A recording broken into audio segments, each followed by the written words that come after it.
Todos alguna vez hemos tenido la certeza de haber lidiado con algún psicópata.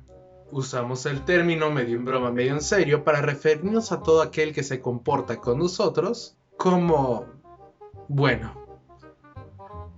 auténtico cabrón. Muchos podemos pensar que los psicópatas son unos asesinos a serie, una minúscula parte de la población que de vez en cuando sacude en la sociedad con sus atrocidades. ¿Pero realmente entendemos qué es un psicópata? Al escuchar esta palabra solemos pensar en el infame Charles Manson, en algún personaje de ficción como Kevin defragmentado con 23 personalidades o en el presidente de cualquier país latinoamericano. Lo primero que tenemos que entender es que el cerebro de los psicópatas no funciona como el que consideramos el de las personas normales. Esto repercute en su capacidad de sentir empatía. O sea, no hacen el ejercicio de imaginarse cómo puede sentirse el otro. Por ello no pueden sentir remordimiento. Por eso si son unos hijos de... jamás sentirán culpa. Racionalmente puede que comprendan el concepto del bien y del mal, es decir, lo que está permitido y lo que no. Pero emocionalmente, al no sentir ningún tipo de remordimiento, se distancian fácilmente de los demás. Velo de esta manera, así como tú no eres Einstein, o no eres algún tipo de genio y ves una pizarra llena de fórmulas, es incomprensible para ti poder entender lo que está escrito ahí atrás. El psicópata no tiene la capacidad para empatizar o sentir algún tipo de remordimiento. Otros rasgos presentes en la psicopatía son la impulsividad, el egocentrismo patológico o la baja tolerancia a la frustración. Cuando juntamos todos estos rasgos obtenemos una persona que puede ser peligrosa para otros.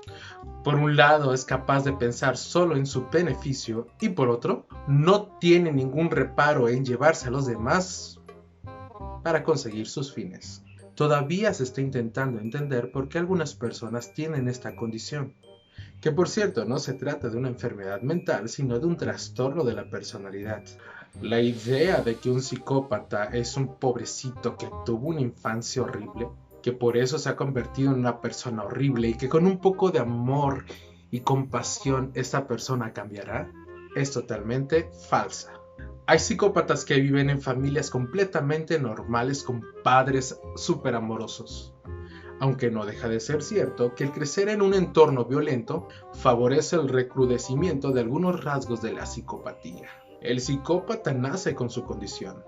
Digamos que su cerebro vendría configurado de fábrica de esta manera. Se ha encontrado inclusive en casos de psicópatas condenados en casos violentos. Existen casos deficientes entre la amígdala donde se alojan las emociones y la corteza prefrontal, la parte del cerebro responsable de algunos sentimientos como la empatía y la culpa. Esto nos lleva a una pregunta muy incómoda. ¿Podemos condenar a un psicópata por su comportamiento?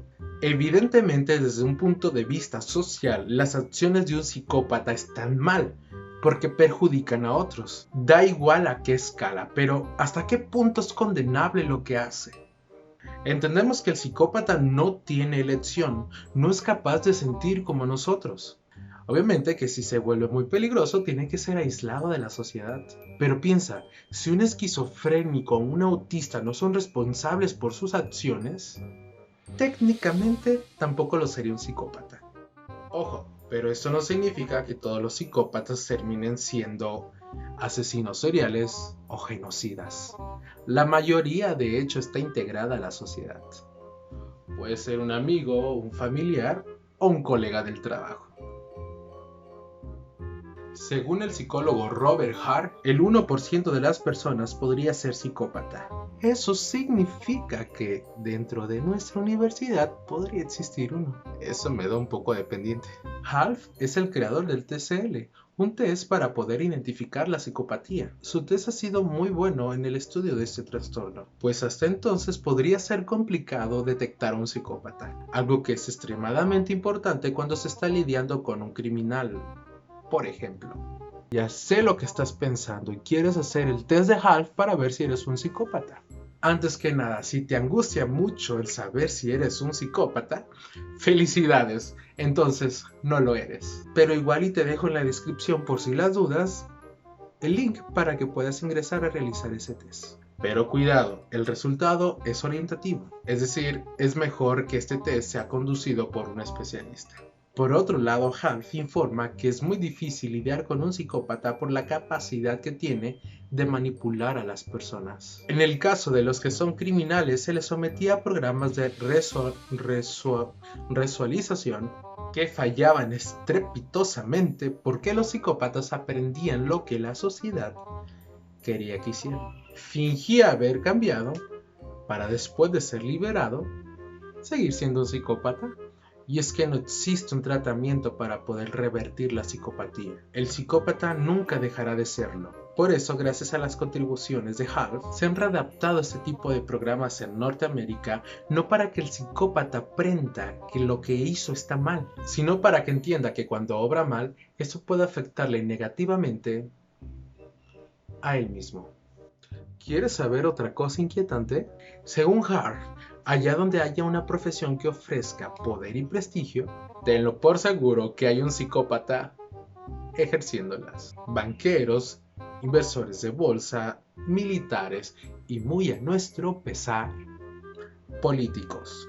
Sin duda, esto explicaría el comportamiento inhumano y cruel de muchos influyentes en la historia. De hecho, el fallecido polanco psiquiatra Andrzej Lubawski estudió durante años cómo las mayores atrocidades experimentadas por la humanidad han tenido su raíz en la psicopatía. Lubawski nombró a este campo de estudio como ponerología, que significa estudio del mal. Para él, el mal tenía su génesis en la psicopatía, en el estudio de individuos que cada cierto tiempo se hacían con una importante cuota de poder y lo usaban para causar espantosos sufrimientos a naciones enteras. A pesar de haber comenzado sus investigaciones en la Segunda Guerra Mundial, la censura y la persecución en Polonia impidieron que la ponerología fuera conocida en otros lugares en el mundo. Para poder entender cómo es que llegaron al poder algunos de los regímenes, pero eso ya sería material para otro capítulo. Si quieres saber más de este o de otros temas, no olvides comunicarte con la maestra Rocío. Un saludo Illuminati para todos. Hasta la próxima.